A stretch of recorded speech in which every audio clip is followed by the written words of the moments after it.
Sometimes, game development is a total nightmare, a fever dream even. Left 4 Dead has some of the most painful, horrible development hell stories of anything I've played. And boy, do I have a story for you today. It's got ups, downs, and really just lots of downs, to be honest. It's genuinely a miracle that it even got made. You might find it hard to believe that it could have ever been anything but perfect. But what if I told you? At one point, no one even really wanted to work on it. What if I told you that this game that we hold up as a masterpiece is still broken to this very day? This game started as workplace therapy. No, seriously, I'll explain in a moment. This thing had bizarre and messy origins. It's not just loved by players, but developers too, united by the simple, objective fact that moving fast and violently shredding hundreds of people or creatures with friends is simply the best thing and the most fun you can have while playing an app. How the hell did this start off as a game that made Gabe Newell ask, why wouldn't I just play Counter-Strike instead? Buckle up and kick that safe room door down, because we're about to go through the absolutely fried development horror show of Left 4 Dead, and of course, how it became one of gaming's GOATs against all odds. So first things first, to understand the absolute bile jar that this game was and how it rose up from the ashes like some sort of zombie phoenix, we've all got to know Left 4 Dead's origins, and this story starts somewhere kind of unexpected. Believe it or not, Left 4 Dead was birthed in CS Source, making it a mod for Half-Life. All roads lead to Gordon Freeman, boys. Quick 5-second aside, but I have to ask, just so this next part makes sense. Have you ever played Counter-Strike? Like really gotten invested in it? That game is a CIA torture device and casino, disguised as a tactical shooter, which is why I have about 3,000 hours in it. And I'm even personally connected to a few much-loved pro players, but that's neither here nor there. But sometimes I wake up in a sweaty panic and jump through a smoke grenade into my window so I can go back to sleep and feel safe. Why do I bring this up? Well, my friends, let me introduce you to Turtle Rock. These guys wrote the original DNA of Left 4 Dead and eventually got acquired by Valve before splitting up again because they were no longer, quote, Valve's bitch. And that's a whole other story, but then they made Evolve.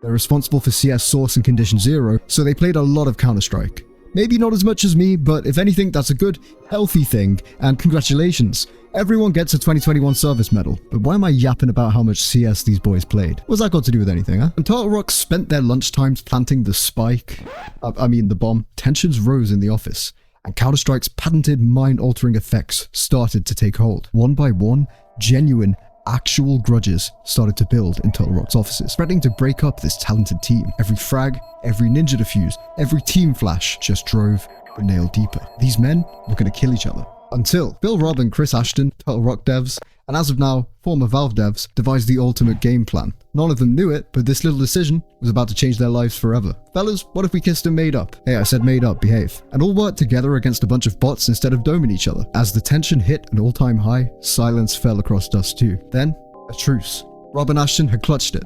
This band of brothers was rebuilt, and this time they had a common enemy, clankers. Say dzień dobry to codename Terror, or Terror Strike. The earliest little homunculus of what we now call Left 4 Dead, and honestly a good alternative title for CS Vanilla if you ask me. Not that anyone did. You play as a T on dark, gritty redesigns of maps. Plant the bomb and survive against waves of British people who weren't yet zombies exactly, but basically filled the role. Except they could also defuse the bomb, which is a level of intelligence above many of my teammates. And this was a capital idea. Turtle Rock didn't have to dish out the groschen for a workplace therapist, and the team could spend their lunchtimes doing what lunchtimes are for, blowing off some steam. Am I right, boys? Happy ending, right? Not by a long shot. Because for a while, Turtle Rock themselves were blown off by Steam. And by Steam, I of course mean Valve. And by blown off, I don't mean... Never mind. Even though Turtle Rock really wanted Valve to take this project on, Team Gaben just wasn't interested for a while. But of course that would eventually change. Turtle Rock, after all, was basically living in Valve's walls. They did a lot of external work for them. And don't forget, they'd already worked on Counter-Strike. But more importantly,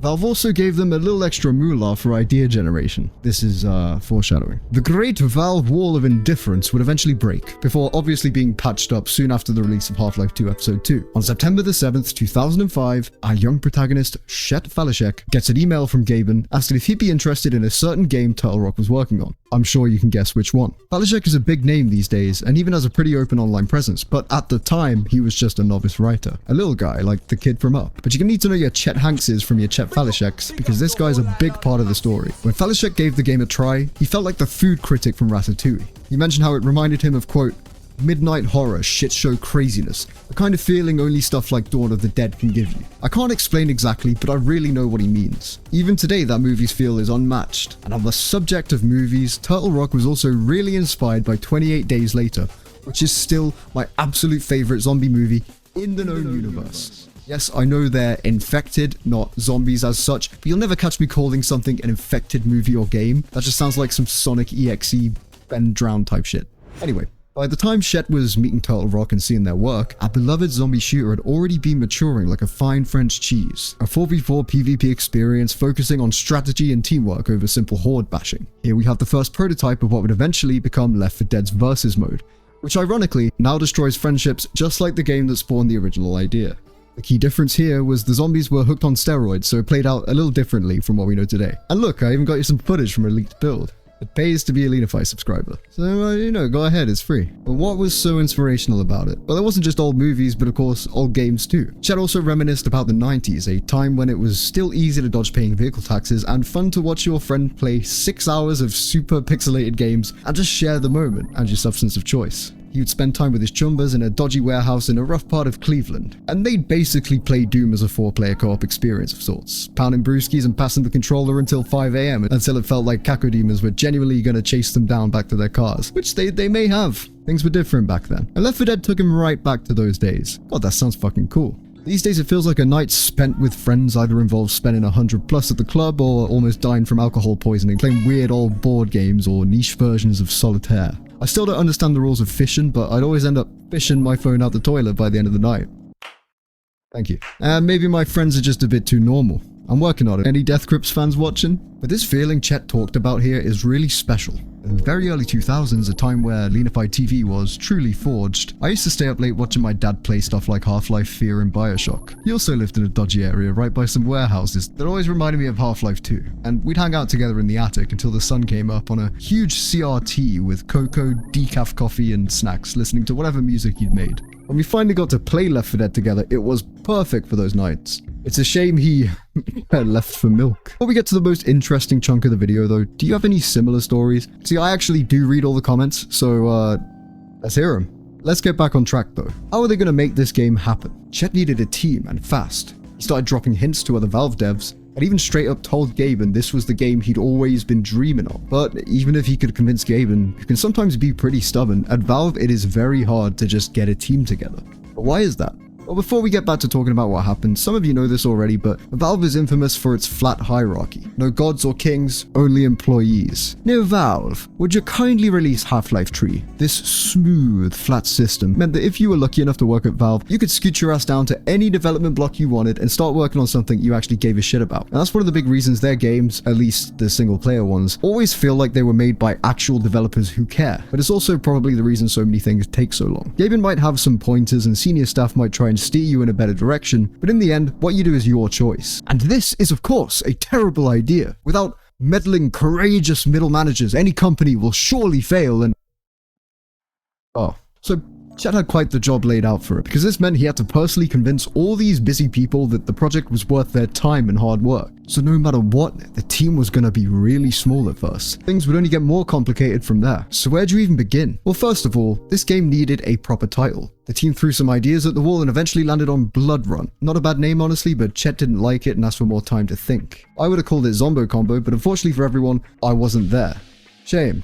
Eric Woolpar suggested Left 4 Dead. Like Left 4 Dead, that looks weird as hell. And then Mark Laidlaw, the lead writer responsible for lots of Half-Life story and the infamous Epistle 3, yes it is pronounced epistle, fucking fight me, clutched it by adding the 4 because everyone knows numbers are cooler than words. It's very focused on the teammates of the 4 players as well, so it just makes sense. Absolute keynote from Valve yet again. While this was all happening, Turtle Rock had still been on the grind with the game on their end, to the point where Valve felt they could finally actually pick it up and tell us peasants, hey you stupid bitch, we're making a new game. Which is really rare. There it was, Left 4 Dead.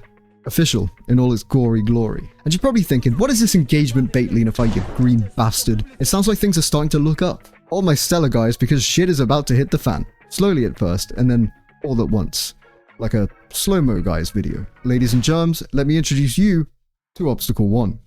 It's a pretty big one. So Valve just announced their next big game, right? Well, get this. Until about a year later, they pretty much just left Turtle Rock to it without really helping. And my god, it gets so much worse than this. Because at the time, Valve had just released the Orange Box, the best single disc ever made. Even better than PS1 demo discs, which meant it was time for some serious DDE. Directed Design Experiments, which basically is fancy dev talk for a few months of intense brainstorming and concepting. And the idea of this is that big ideas, like say the next gravity gun, could come from a few intense months away from normal work. But that also leads to the question, who on Valve's staff was actually gonna make Left 4 Dead? Guys, you announced it a year ago, man. Get your shit together. What is this?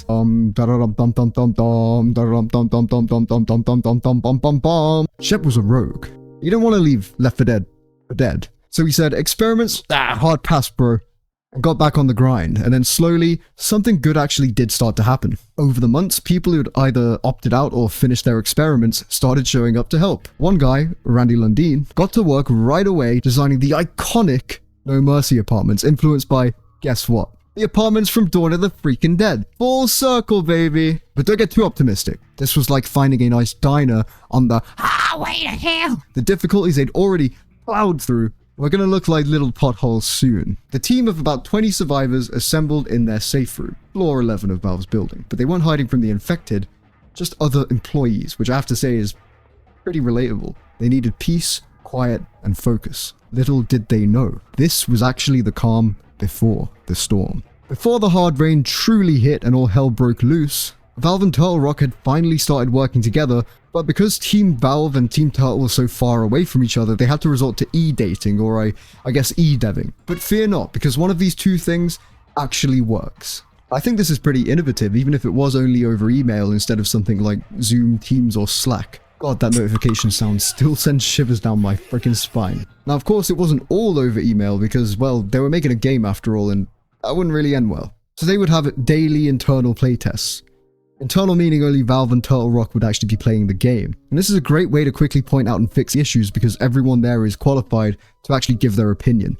Unlike external playtesting, where games are tested by the average Joe and they don't really have a leg to stand on when it comes to development. Oh, you should definitely check my videos out on that. Now, Chet eventually realized he'd become the de facto project lead. Everyone thought he was in charge, and he completely stumbled into this by accident on account of his need to see this project through to the end. This might sound cool, but is it usually a good thing to not have an official project lead? I mean, I imagine those exist for a reason. This is it though, guys. When I said the shit hit the fan slowly and all at once, well, the shit is now here.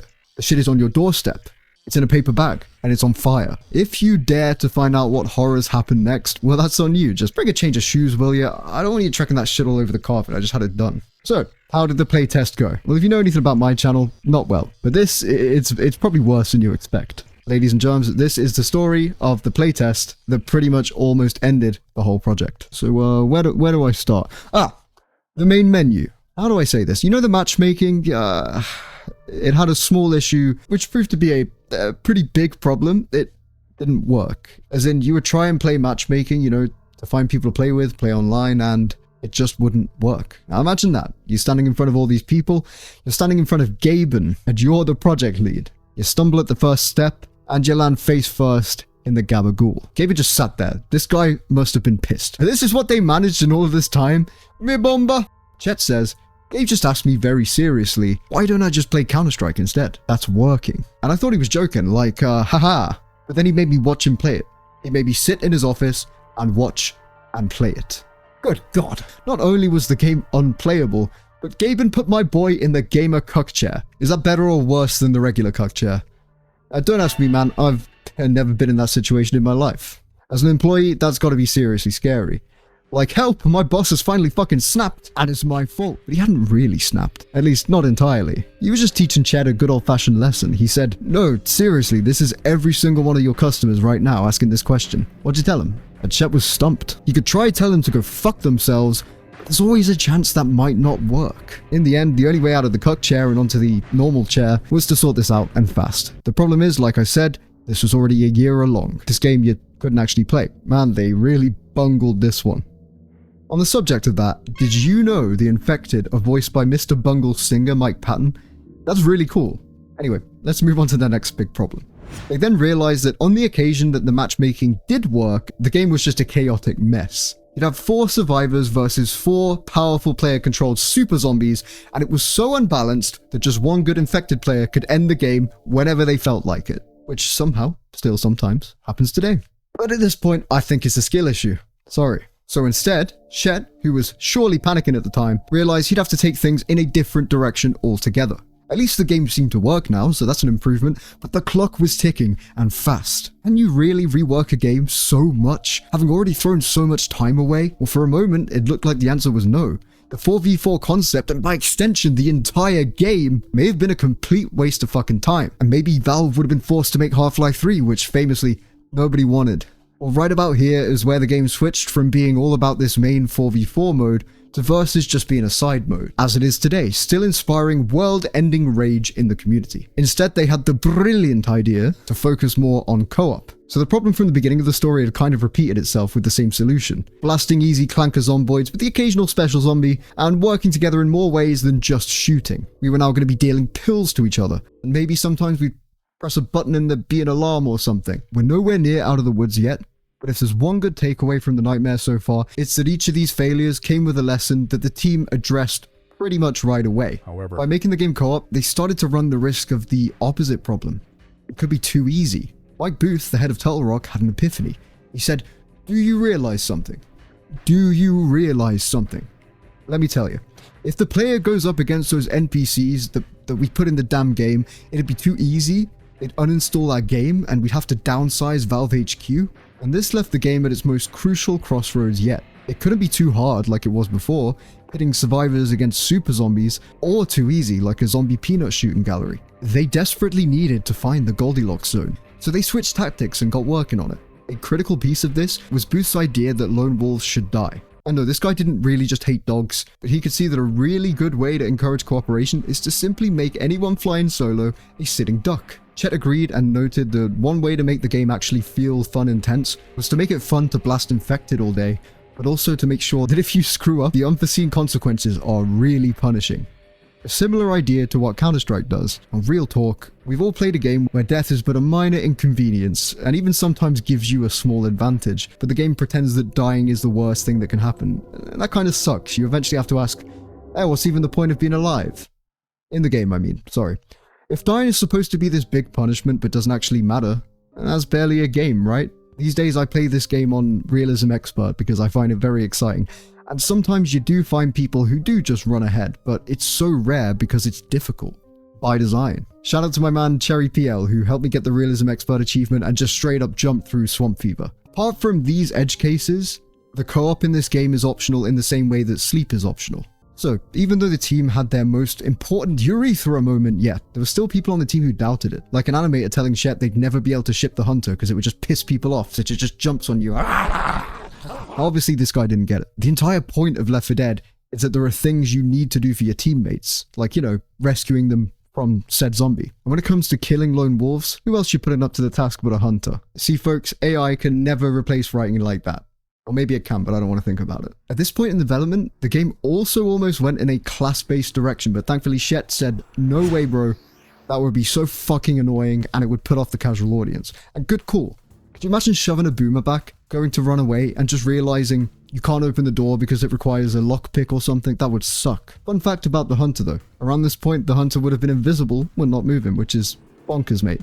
No wonder they changed it. If you'd like to see a mini video that is just me going through the development of the Special Infected, leave a comment.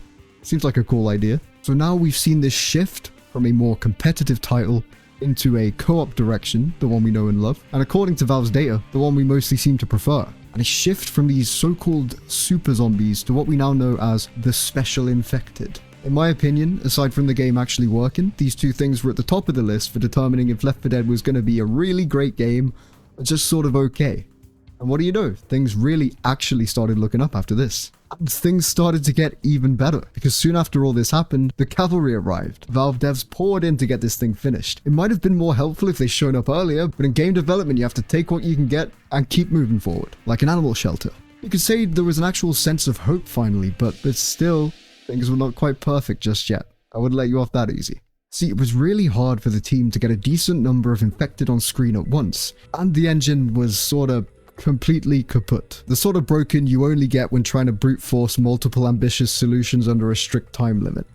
We'll get back to that in a moment, but we did at least see the original 4v4 idea get properly turned into verses, which is great because they were really close to canning the idea of verses altogether. So thank God that Shep managed to sway a few devs to test and refine it. You might think I've just sort of glazed over the engine being broken, but no, this is a whole thing. It says a lot about Valve's design prowess, I think, that most players would never have known without watching this video. But seriously, man, this thing was busted. The most famous example of this is that the game loads maps multiple times, so while you're enjoying the movie posters, this is what your poor computer is doing in the meantime. Now, you might think it's batshit insane that Valve thought they could just ship a game that was suffering from the sort of problems you'd expect, from a game made by someone with an anime profile picture on GameJolt. And yeah, they did try to fix it, but then weird things would happen like survivors randomly disappearing and stuff, which I think is worse. Game development is like that. Sometimes in game development, the cure is worse than the illness and you just gotta take it. Time is money, and money is just great. On the subject, if you want to support real, passionate, human-made gaming stories, or if you just like to hear my attempts at making music, like this vaguely Left 4 Dead-inspired club banger I made for the video, you could check out my Patreon, huh? So, Valve just about scraped by, as they do. But it wasn't totally over because the game's sequel was coming, and probably a little too fast. Valve figured that if you must ship a broken game, or maybe you can kind of remake it but add a bunch of stuff and have it be a sequel and release it literally 12 months later to the day. That's a crazy plan, right? But they had their reasons for things going this way. Chet said, when people kill themselves to ship a game, you don't really want to have to say that there are problems with it. I'd rather just somebody get mad at me because they thought it was my idea. And yes, some people were pretty mad that they released the second one so soon after the first, but I think it's quite noble in a weird way. The small, dedicated Valve Turtle Coalition was spared the community's wrath. Left 4 Dead actually marks the first time I've ever heard of a game being such a mess that it somehow guarantees itself a sequel, before people even had time to decide that they loved it. One of the cornerstones of Left 4 Dead, the rich modding community, would never have been possible on the first game's broken-ass engine. It just couldn't be done. I think that Left 4 Dead 2 adds enough content that it justifies itself, but even if it didn't, you can get so much out of the modding scene alone, it's basically kind of several games worth of content. But our development horror story is finally over, and we have 2 great games to enjoy. So you know what? Huge success. I think it's really fun that even if you know the outcome, the journey of how things come to be can be really nail-biting. Now I hope you had as much fun hanging out with me today as I did making this video. Now I have a whole new setup. It's time for me to start posting more than ever. Honestly, last year was pretty terrible for me and I don't want to spill the beans too much, but let's just say I'm writing a video on grief in certain games because I don't really know what else to do. And that's that. If you want to see your name up there with the other ballers and you want to support what I do and you want to help me to do it more often, the Patreon link is below. See you next time.